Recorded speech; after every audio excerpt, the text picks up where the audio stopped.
Thank you, Mr. Afflick, for being here today on this interview. You've been selected by the Good Life Committee to tell us more about your life. So if at the beginning of the interview you'd just like to explain what you do for a job, and we'll go off from there. Well, thank you, Warren, and thank you, Good Life. It's a pleasure to be here, and to be selected is an honor. What I do, I'm a professional educator, and recently I have become a professional actor. I can say that because I get paid to act, and it's a wonderful, wonderful thing. Okay, so with the Good Life, the main theme is Aristotle and his good life philosophy. So what do you believe is the good life?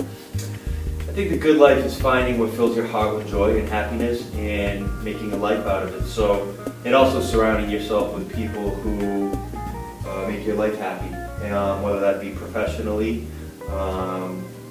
people you just hang out with socially, and in the community. I think it's, creating goodness in this world with what makes you happy. You can only provide the world with happiness if you are happy, and so it's finding that happiness, finding that joy, and then participating in any means of life to kind of project that through. So. Do you think you've had any obstacles in your life in achieving this, being in the moment, or anything like that? Yeah, I think educationally and life just gets in the way. You're not really sure of what it is. When I was a young man, your age, I lived for baseball. Like, baseball was my passion, that was my heart. And then for a number of years, I wasn't really sure where I was. I had education, I wanted to be an educator, and I wasn't really sure. I wanted to be a rock star, and which I did. I sang in a rock band when I was in high school called Oblivion, but I went through this, I kind of call it the woods of my life, where I wasn't really sure what direction to take, and then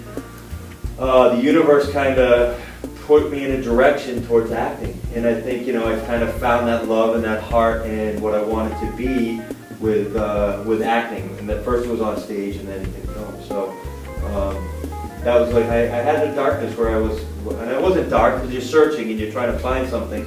But, I think I didn't have that direction that was pulling me, into a good thing. So, yeah, happiness is the ability to feel joy and to be happy in the moment. And I think there's a lot of stuff with Aristotle and all these philosophies. But I think today at one point I was man, I'm happy. I'm happy. I was teaching Macbeth, and the other class I was doing the Odyssey, and I'm helping students discover new literature. As a runner, you find truth in there's there's the pavement or the woods, and then there's the cold or whatever the climate you have to deal with.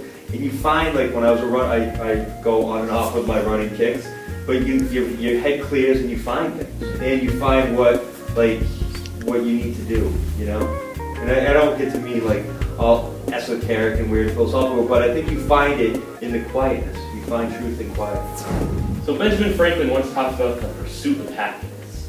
How do you feel about this happiness and pursuing towards this good life? Benjamin Franklin, I studied him quite a bit, and what I like about him is he had this idea of happiness, but he took action to make it happen.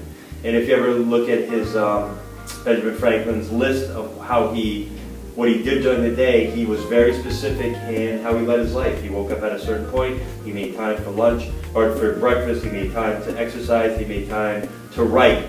If you want, if you want to be a good writer, you write. You want to be a good actor, you act. You want to be a good student, you study. It is kind of this idea of creating happiness by doing things that you might not always want to do. You want to be a good runner? You run, right? You pound the pavement. I like students to have success, and so, but without it being easy. So, some students, they'll get a good grade, and I know it's because they worked hard. Some students it comes easy to, and but I think ultimately to have students have success, they're putting the effort into it, and they're finding that. So, I think as an educator, you want students, I would love everybody to get 100 in every one of my classes, but the reality is not everyone's doing everything.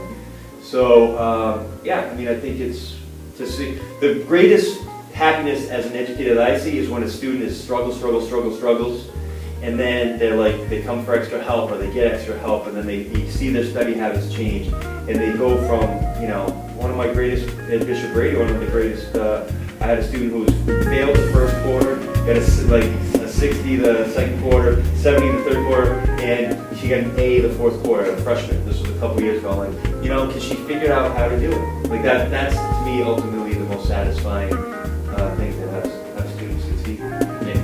Ladies and gentlemen, Mr. Afflick.